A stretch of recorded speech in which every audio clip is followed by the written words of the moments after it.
আসসালামু আলাইকুম। আমি ঝুমুর আকন।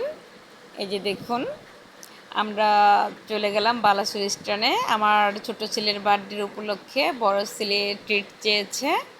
তো কি খাবে সে? গ্রিল অ্যান্ড নান রুটি। তো ওকে, তোমরা খেয়ে নাও, সমস্যা নেই। এই যে দেখুন, বড় ভাইকে দেখছে মেয়োনিজ লাগিয়ে খেতে। তো ছোট ভাইও ট্রাই করতেছে। ওরে আল্লাহ, পারলো না সে রুটিতে ভরাতে, তাই এক পিস সালাদ নিয়ে মেয়োনিজ, এই তো মেয়োনিজ লাগিয়ে এরপর খাচ্ছে সে। দেখুন, তো আমাদের খাওয়া দাওয়া শেষ, এখন চলে আসলাম আমরা কেক শপে। এই যে দেখুন, আসলাম সুইটস অ্যান্ড বেকারি। এই বেকারির কেকটা আসলে আমার ব্যক্তিগতভাবে খুব ভালো লাগে, আমার ফ্যামিলিতে এরা খুব পছন্দ করে কেকটা।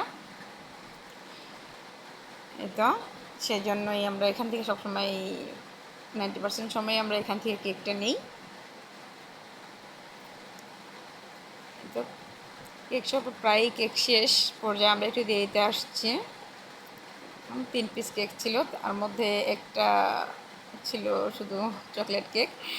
তো ওটাই আমরা সিলেক্ট করলাম, আর সে এটাই নিবে। তো এই যে দেখুন, দোকানদার ভাই হ্যাপি বার্থডে লিখে তার নাম লিখে দিচ্ছে।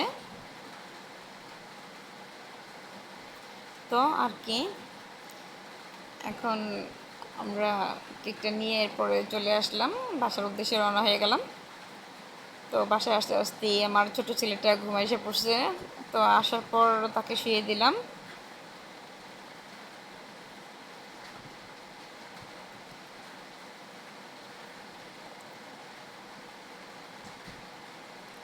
তো বড় ভাই পাইচারি করতেছে, এদিক থেকে ওদিকে হাঁটতেছে, কারণ তার চোখও প্রায় ঘুম ঘুম ভাব। আর এই যে সে তো ঘুমের রাজ্যেই চলে গেছে। তো কখন রাত 12টা বাজবে সেটাই এদিকে দিকে হাঁটাহাঁটি করতেছে। দেখুন, যেই রাত 12টা বেজে গেল, তাড়াতাড়ি ভাইকে তুলে নিলেন, নিজের ড্রেস চেঞ্জ করে নিলেন। এরপরে এই যে দেখুন, ছোটো ভাই কোনো কান্নাকাটি করেনি।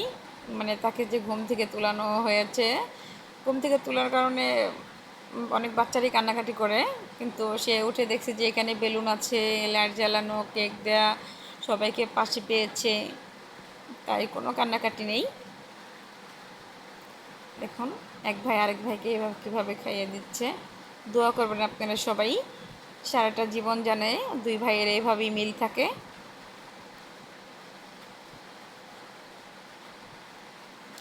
আল্লাহ হাফেজ।